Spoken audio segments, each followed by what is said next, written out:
Good morning student. Class 11th का third ही lesson चल रहा है बेटा हमारा ओलो अंधारी, जिनकी लेखिका बेबी हवलदार है।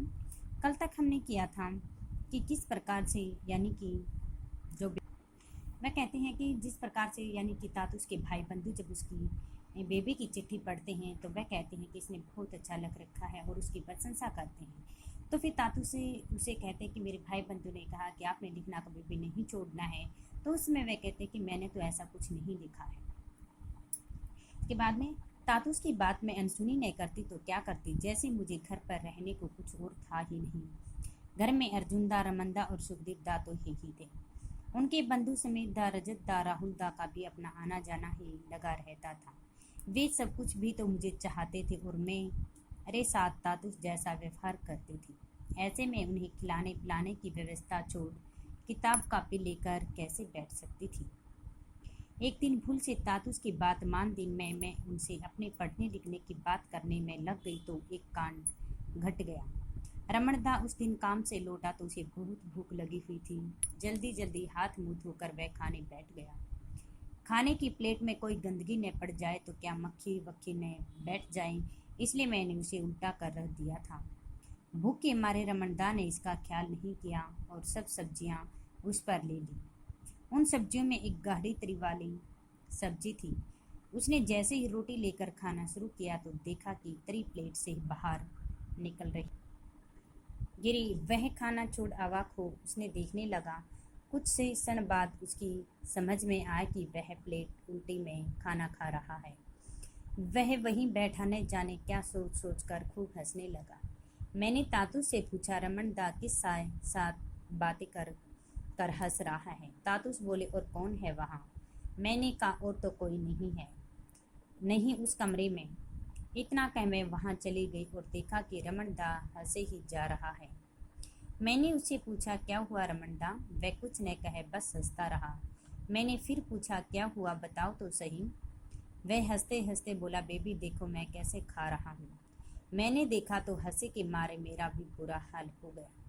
हंसते हंसते आकर मैंने तातुस को बताया कि जोर से भूख लगी होने के कारण रमणदा के बिना अपनी प्लेट की ओर देखे उल्टी प्लेट में खाना ले लिया। वह भी सुनकर हंसने लगा। वह हम लोगों की तरह नहीं हंसते थे। उनकी हंसी उनकी अपनी तरह धीरे धीरे उन लोगों को हंसना बंद हो गया। लेकिन मेरी हंसी थम नहीं रही थी। यह देखकर तातुस बोले, बेबी तुम क्या हंसते हो जाओगी? खाली हंसने से ही सब हो जाएगा। मैंने बंधु की चिट्ठी कितने दिनों में आकर पढ़ी हुई है, उसका जवाब तुम्हें नहीं देना होगा। मैंने कहा, चिट्ठी या चिट्ठी विट्ठी लिखना मुझसे नहीं होगा। तातुस बोले, क्यों नहीं होगा? तुम जैसे बने वैसे ही लिखो, लिखते लिखते ही सब ठीक हो जाएगा। यानी कि तातुस से कहते हैं कि तुम इतनी देर तक हंसती रहोगी। मेरे भाई बंधु ने आपकी चिट्ठी लिखी लेकिन उसने आपका कोई जवाब नहीं दिया है, क्या तुम हंसते ही रहोगी? तो वह कहते कि तुम्हें चिट्ठी लिखनी है, उसका जवाब देना है। तो उस समय यानी कि बेबी तातु से कहती है कि तातु सब मुझसे नहीं लिखा जाता। तो उसमें तातु उसे फिर समझाते हैं कि बेटा आपको जैसा भी लिखना आता है आप वैसे उसी तरह से लिख सकते हो। मैं सोच में पड़ जाती हूँ और चिट्ठी विट्ठी लिखी नहीं। यदि लिखें भी तो बस जैसे तैसे दूसरों के लिए कुछ प्रेम पत्र, कुछ समझ में नहीं आता कैसे लिखूंगी, क्या लिखूंगी, कितना गलत लिखूंगी, कितना सही। तो तातुस ने पूछा, किसे बोलकर लिखूंगी? तातुस बोले, वह तुम ही सोच कर देखो, बस इतना ध्यान रखना कि वह मुझसे 1 वर्ष बड़े हैं।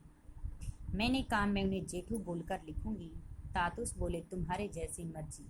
मैंने जेठू बोलकर अपनी चिट्ठी लिखी और लिखने का सिर पैर में जानती नहीं थी। तो वह लिख देते। उसी समय तातुस से उसे कहते हैं कि बेबी मैंने तुम्हारे लिए तुम्हारी जो चिट्ठी है कई दिन पहले मिली थी।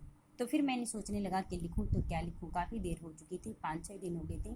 बाजार गया तो मैंने वहाँ पर बहुत सारी बंगाली किताबें जो होती वो देखी। तो मैंने एक बार सोचा कि इनमें से बंगाली किताबें मैं यानी कि क्या ना बेबी हवलदार को आपको दे दूँ तो इसे पढ़कर आपको बहुत खुशी भी होगी, क्योंकि आपको बांग्ला भी आती है। मुझे तो बांग्ला भाषा नहीं आती है, नहीं मुझे उसमें लिखना पढ़ना आता है। लेकिन तुम घर के सारे काम काज निपटा कर भी फिर भी यानी कि हर चीज़ें लिखती रहती हो और उन्हें केवल बांग्ला में ही पढ़ती और बांग्ला भाषा में ही तुम लिख लेती हो। तो हो मन लगाकर तुम बार बार इसी तरह से ही लिखती रहोगी तो एक न एक दिन तुम्हें सफलता अवश्य मिलेगी। तीसरा खंड, कितना आगे बढ़ा मेरा प्यार तुम्हारा जेठू। जेठू इसी प्रकार से उसकी यानी कि बेबी का उत्साह बढ़ाते रहते हैं और बार बार उसे सांत्वना देते हुए कहते हैं दिल्ली से जेठू कि तातुस के एक बंधु रमेश बाबू भी थी। तो फिर तातुस उसे कहते कि वह दिल्ली में उसके भाई बंधु एक रमेश भी थे, वो भी यानी कि फ़ोन पर जब बात करते थे उस समय बेबी की बहुत प्रशंसा करते थे। वह मेरे बंधु बहुत अच्छा लगा। एनी फ्रैंक की डायरी की तरह मैंने पूछा कि एनी फ्रैंक कौन है। तातुस ने तब मुझसे उसके बारे में बताया तो एक पत्रिका निकाल कर उसमें एक डायरी की कुछ अंश पढ़कर सुनाई और लड़की मुझे बहुत माया हुई। शर्मिला देवी मेरा उत्साह बढ़ाती थी। वह भी मेरे वयस की थी और जेठी की बंधु थी, यानी कि उसके भाई की बेटी थी, बंधु थी वह जेठ जी की जो शर्मिला दी थी। और वह भी मेरी चिट्ठियों को पढ़कर क्या कहती थी, मेरा हौसला बढ़ाती रहती थी और बार बार मुझे कहती रहती थी आप इसी तरह से लिखती रहना। और वह मुझसे प्यार स्नेह बहुत करती थी। मैंने सचमुच इन दिनों में मुझे एक सहेली भी मिली। तो उसमें मैं कहती है कि मुझे शर्मिला दी केवल क्या है, मेरी एक सहेली भी हो चुकी है। मैं अपनी सारी बातें उससे शेयर कर सकती हूँ। उन चिट्ठियों को बार बार पढ़कर इच्छा होती है कि उसके साथ में बातें करूँ। शर्मिला कहती है कि कई बार मैंने जब आपकी चिट्ठी पढ़ी तो उस बार मैं हर बार आपकी चिट्ठियों को पढ़कर हमेशा ये सोचती रहती थी कि मैं एक बार तो उससे बातें करूँ, पूछूं कि शर्मिला दी हम एक दूसरे से कब मिलेंगी, कब भी मिल सकेंगे या नहीं, मिलने पर तुम्हें धन्यवाद कैसे करूँगी। तो वह कहते कि बार बार शर्मिला दी ये सोच रही है कि मैं सोचती हूँ कि मैं बेबी से कब मिलूँगी और मिलकर उसका शुक्रिया अदा करूँगी। एक दिन घर में अलमारी की चीज़ें पोंछते समय मैंने वहाँ एक फ़ोटो एल्बम फ्रेम देखा तो मैं उसमें खोलकर तस्वीर देखने लगी। उसमें अर्जुनदा के बंधुओं की तस्वीरें थी। एक तस्वीर में जेठू थी, उनकी तरफ शर्मिला दी थी और दूसरी तरफ अर्जुनदा।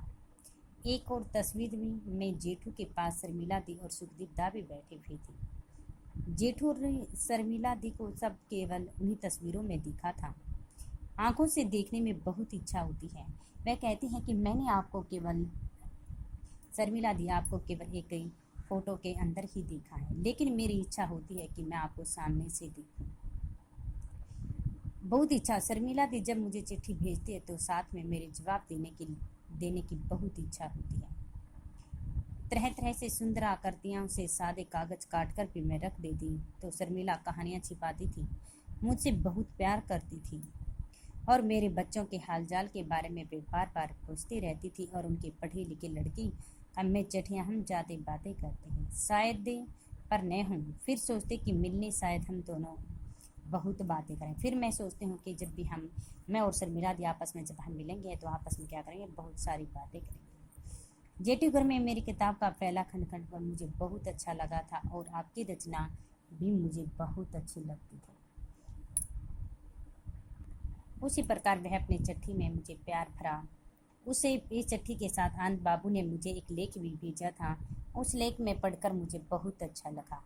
वह पूरा का पूरा मेरी समझ में आ गया था, ऐसी बात नहीं थी। मेरे कहने पर तातुस ने मुझे समझाया, कुछ दिमाग में घुसा या नहीं घुसा तो उसके सांस दिलाने के बाद भी मैं सोचती रहती कि कभी कुछ ठीक भी लिख पाऊंगी या नहीं। इसी बीच एक दिन मेरे बाबा सवेरे बहुत पहुँचे और उस समय कितने में खिड़की में एक व्यक्ति साइकिल से उतरते देखा। ठीक मैंने उसे पहचान नहीं पाई। उसने एक घंटी बजाई तो काफ़ी देर बाहर निकले। मुझे देखकर बाबा ने पूछा कैसी है बेटा। मैं कहती कि एक दिन क्या होता है, मेरे पिताजी मुझसे मिलने के लिए तातुस के घर में आ जाते हैं। जैसे वे साइकिल बेल बजाते हैं तो मैं तुरंत दौड़ी दौड़ी जाती हूँ दरवाजे के पास। उसी पास देखते हैं कि यानी कि वह मेरे पिताजी मुझसे कहता है बेटा तुम ठीक हो।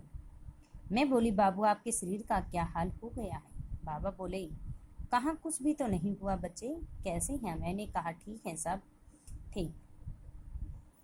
बच्चे स्कूल गए हैं। मैं तातुस के पास दौड़ी गई और बताया कि मेरे बाबा आए हैं। तातुस बोले कि उन्हें घर में बिठाओ, अपने बाबा के लिए कुछ खाना वाना तैयार करो। बाबा को मैं अपने कमरे में ले गई, पूछा चाय बनाऊं। वह बोले नहीं रहने दो, इतनी गर्मी में चाय। मैं जल्दी से एक गिलास शरबत बनाकर उन्हें दिया। गिलास हाथ में लिए वे बोले तुम भी थोड़ा ले ले बेटा। मैंने कहा नहीं बाबू, मैंने अभी भी चाय पी है। माँ कैसी। वे बोले ठीक है, तुम्हारी बहुत याद आती है। मैंने सोचा करेगी क्यों नहीं, 2 वर्ष हुए जा रहे हैं, तुम्हें याद करती है और अभी बहुत दूरी के कारण मिलना जुलना नहीं हो सका। अभी 2-1 दिन के लिए वहाँ चली जाऊँ तो शायद वे झगड़े फिर से शुरू हो जाएंगे। मैं अभी वहीं भागने को तैयार नहीं। यहाँ आकर इतना तो समझ में गई हूँ कि आदमी हो या औरत, सभी अपने पेट की चिंता स्वयं ही करते हैं। तो उसके पिताजी कहते हैं कि बेटा, आपकी माँ आपको बहुत याद करती है। आपको भी 2 साल हो चुके हैं अपनी माँ से मिले हुए। तो उस समय वह उसकी इच्छा भी होती है बेबी की अपनी माँ से मिलने की, लेकिन फिर वह अपने पिताजी से कहती हैं, जब मैं घर पर जाती हूँ तो मेरे जाने के बाद यानी कि लड़ाई हो जाती है। यानी कि जो मेरे भाई हैं, जो भाभियाँ हैं, यानी कि वो झगड़ा करने लगती हैं। और लेकिन यहाँ आने के बाद मुझे ये तो अच्छी तरह से पता चलता, कोई भी व्यक्ति किसी का सहारा नहीं देता है। सभी को स्वयं अपने लिए कार्य करना पड़ता है, अपने लिए भाग दौड़ करनी पड़ती है, चाहे वो आदमी है या औरत। अपने पेट की चिंता स्वयं खटकते कमाते यही समझ में आ गई होती तो किताब में अपनी अवस्था कर लेती, तब मुझे शायद इतना कष्ट नहीं भोगना पड़ता। फिर वह अपने पिताजी से कहती है कि यदि मुझे पता होता मुझे ऐसे कार्य करना पड़ता है तो मैं कुछ न कुछ तो पढ़ लेती। मैं हमेशा, मेरी समझ में अब आया है कि मैं हमेशा काम करती रहती हूँ। यदि मुझे पता होता कि मेरे साथ ऐसा होने वाला है तो मैं कुछ पढ़ लेती, तो मुझे ये कष्ट, ये दुख नहीं उठाने पड़ते। बाबा के साथ इधर उधर की काफ़ी बातें करते करते मैंने पूछा, कोलकाता की क्या खबर है? मेरे भाई कैसा है? माँ कैसी है? माँ, तेरी माँ, तूने कुछ नहीं सुना? नहीं लगता? क्यों? बाबा मेरे मुंह की ओर थोड़ी देर देखते रहे। जब मैं अपनी माँ के बारे में, अपने भाई के बारे में पूछती हूँ जो कोलकाता में रहता है, तो उसी समय बाबा मेरी तरफ कुछ समय के लिए देखते हैं और मुझसे कहते हैं, तूने कभी कुछ नहीं सुना है? वह कहती नहीं।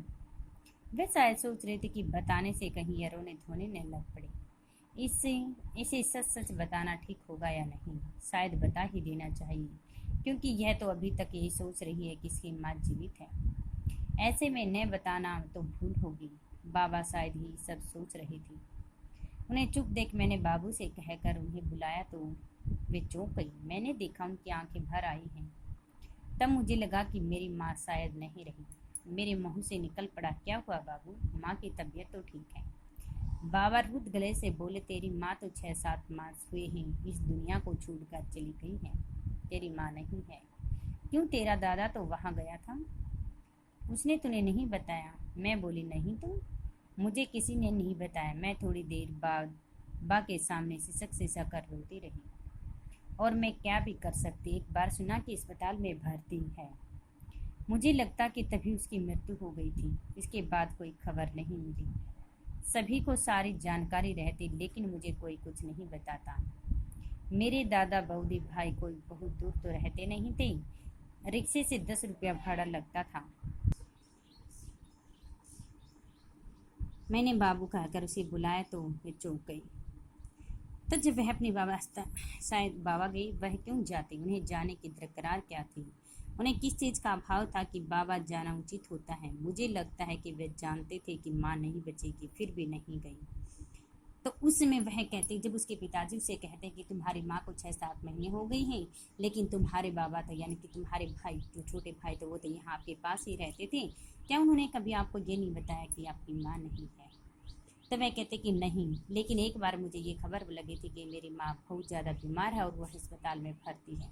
शायद मुझे लगता है कि उसी समय मेरी माँ की मृत्यु हो जाती है, लेकिन भाड़ा क्या 10 रुपये ही लगता था। लेकिन फिर भी मेरे भाई ने मुझे ये बताना अच्छा नहीं समझा कि वो माँ अब नहीं है।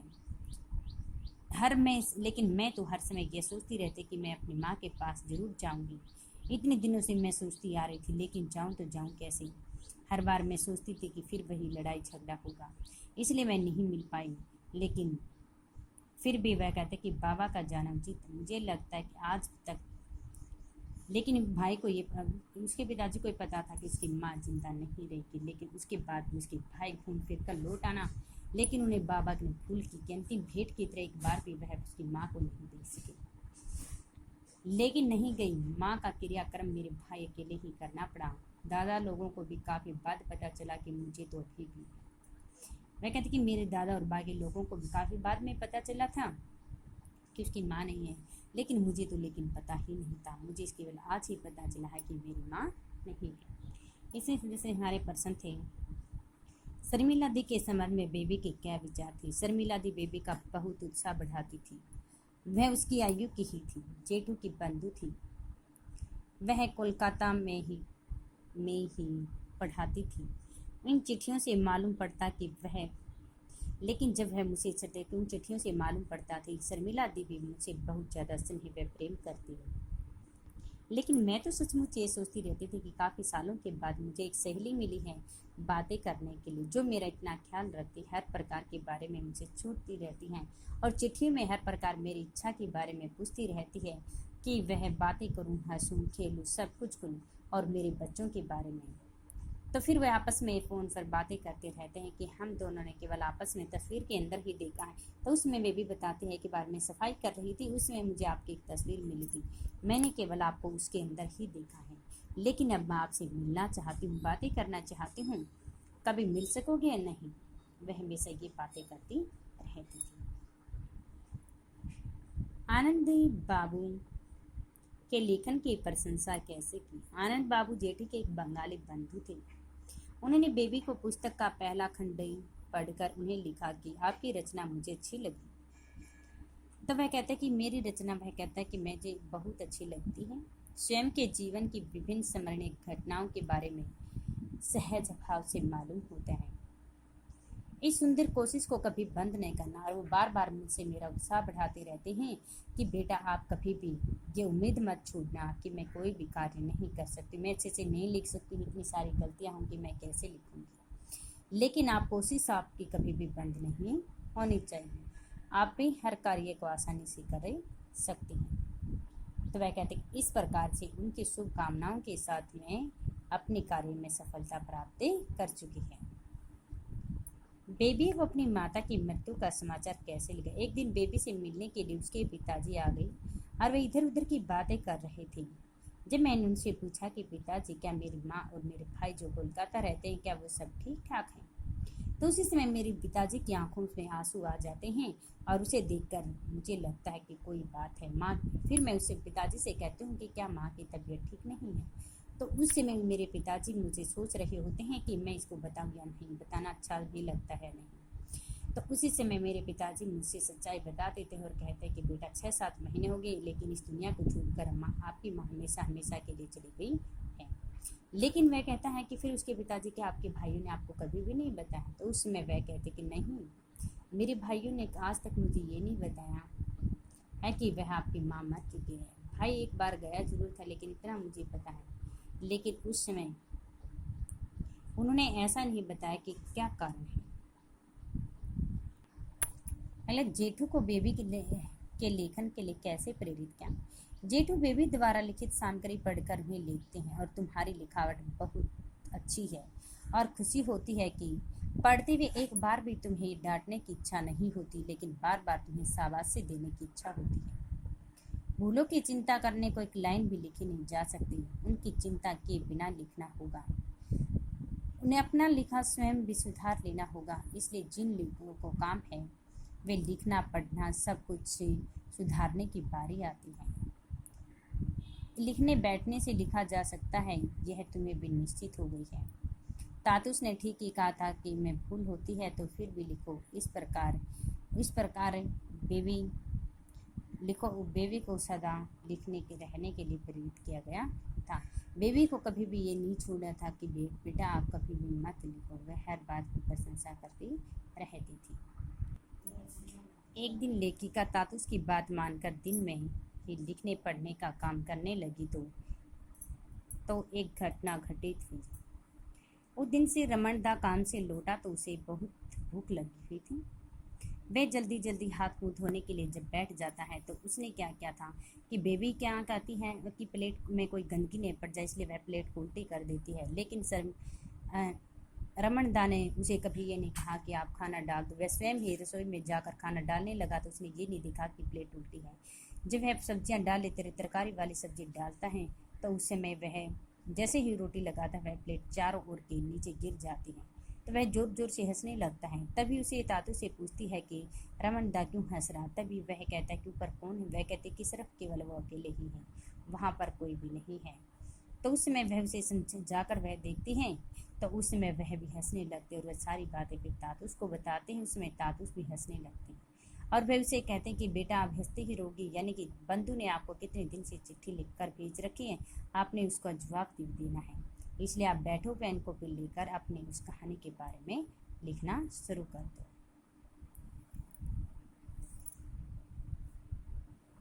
ये हो गया एक तो फर्स्ट, सेकंड, फोर्थ। तो ये क्वेश्चन आंसर हमारे आज के राइट प्लस लर्न।